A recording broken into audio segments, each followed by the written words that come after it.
Have you ever worked long days slaving away as a retail worker? These influencers decided to leave the glam and fame that comes with being an influencer. Obviously, I'm just kidding because no one would choose to purposely struggle as a Walmart employee, but that's exactly what the D'Amelios did in their new Publicity Stunt, aka their new product launch. And it's got me thinking that they are clearly regretting the decision that they have made. But first, let me give you a brief overview of who the D'Amelios are, because if you are under the age of 30 and you have not been on the TikTok app, you most likely don't know who they are. Charlie and Dixie D'Amelio are both social media influencers that, rose to fame on the TikTok app. But let's be real here. We all know who the star is. It's Dixie D'Amelio. Oh wait, just kidding. It is Charlie D'Amelio. In 2019, Charlie D'Amelio decided to start posting dancing videos on TikTok. She gained a lot of popularity through her dance videos on TikTok. The main dance that she was famous for was the Renegade.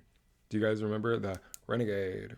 Actually, I don't even know how they did it, but it said Renegade, Renegade, Renegade, okay? But it wouldn't be right to mention the Renegade without mentioning the controversy that came with it. Charlie D'Amelio was not the original creator of that dance or that challenge that blew up on TikTok. She is the reason why it popped off on TikTok. This was a big controversy at the time, with many criticizing TikTok for pushing Charlie's version of the dance versus the original creator, who, in my opinion, did it way better. This also started a larger conversation with Black TikTokers being the main creator of these popular dances on the platform not getting the same recognition as people like Charlie. They were not receiving the proper credit or getting the same exposure as, her. But that's a story for another day. But it is crazy to see the story of Charlie as she was a teenager at the time when she was thrusted into the spotlight, being invited to go dance at the Super Bowl, or I don't know, was that Addison Rae?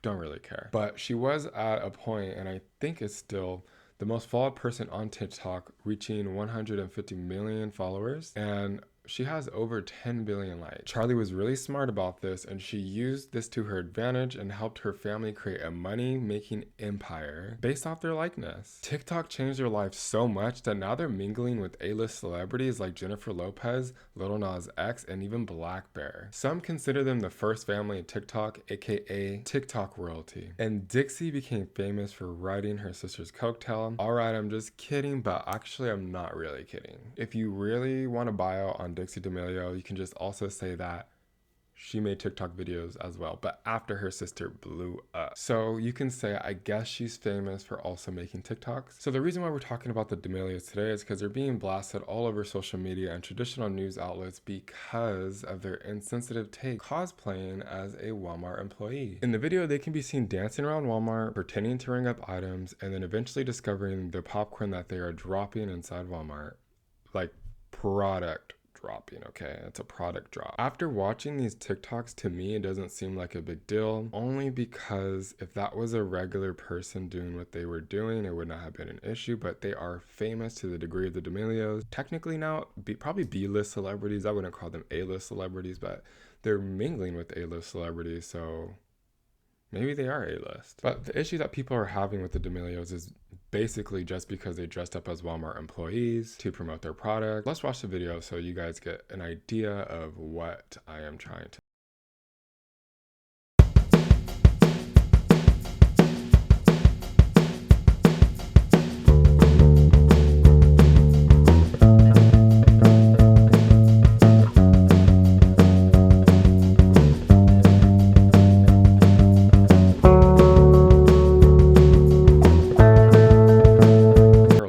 It's called Be Happy Snacks. As you saw in the video, they are promoting their new popcorn brand. The first thing that stood out to me was that they have a cotton candy flavored, and I was like, cotton candy flavored popcorn? That does not sound appetizing. I do have try these things or get these things from Costco. They're called cotton candy grapes, and they honestly taste like cotton candy.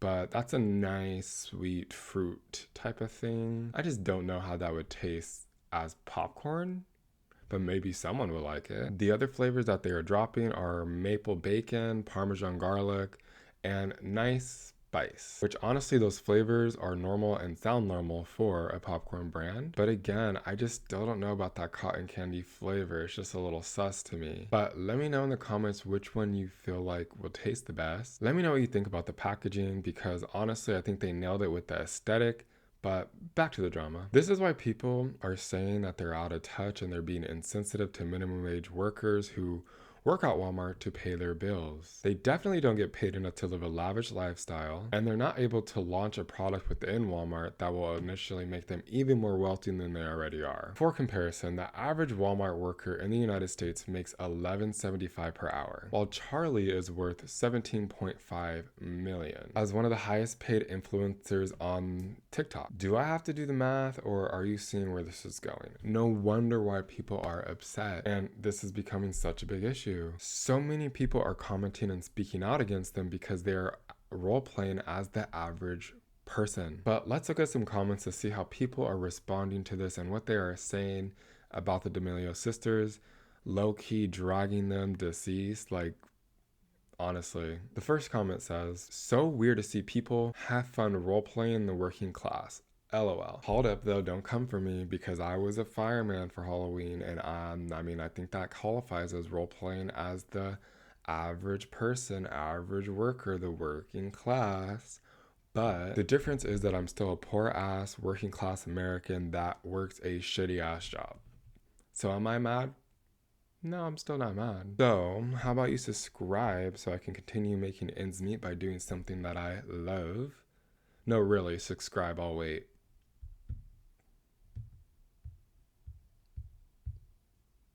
Thank you. I really don't appreciate it. Next comment says, maybe I'm just a hater, but something about a rich person pretending to be a working class citizen just rubs me the wrong way. Well, have you ever thought to consider that maybe dressing up as a celebrity for Halloween is rubbing them the wrong way? How do you think Ice Spice feels with people wearing her little red poofy wig? How do you think Taylor Swift feels when she sees a million less prettier versions of herself?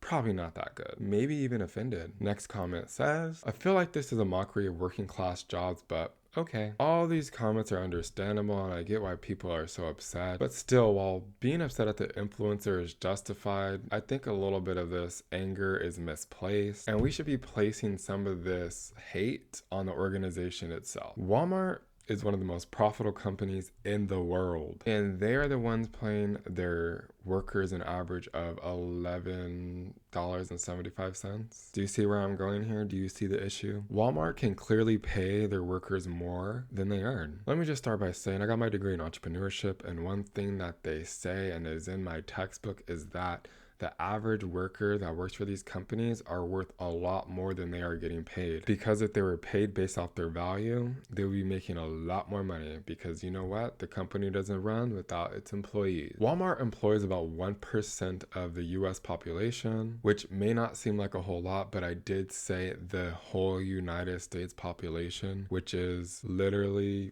130 million people living in this country. Surprise, surprise, that means Walmart is the #1 employer in the United States, providing 1.4 million jobs. And this is why I had to touch on Walmart, because they are paying their employees more than minimum wage, but they're still getting paid less than the average retail worker. But what have you been talking about? The D'Amelios dressing up as retail workers? For a company who takes home $15 billion a year in annual profits, Walmart should be the ones paying their employees more. And imagine the effect that would have on the economy. They are 1% of the working force in the United States. Probably really good. While I understand why people are being critical of the D'Amelios for cosplaying the average American, if we can't fix, criticize, and recognize that there are far more significant issues, things will never change and this cycle will continue. Lastly, let me just touch on Walmart employees, because on top of the low salary, I genuinely feel bad for Walmart employees. They go through a lot. Say I was employed or you were employed at Walmart, there will be a big possibility that you are going to be in a prank video. And then I had a customer tell me I had a big booty. I'm like, don't say that to me. Harassed by rude customers. No. Just because I'm an employee doesn't mean you can say whatever you want. Just because I'm an employee doesn't mean you're wrong. Shut your mouth. I'm not gonna shut my mouth. No. Yeah, you are. Have to deal with customers fighting each other. Having the cops arrest somebody on the daily.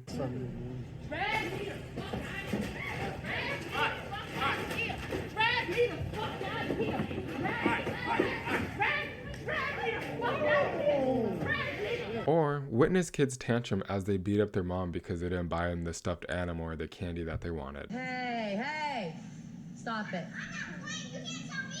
Look, you're gonna go to little boy jail. Hey, don't kick. He just kicked her in the head. So while, look, just even listening to that was a struggle for me. Walmart employees, you guys are the real MVPs. And I guess we came to an understanding and an agreement that the D'Amelio sisters are out of touch. So like, comment, subscribe, and I'll see you on the next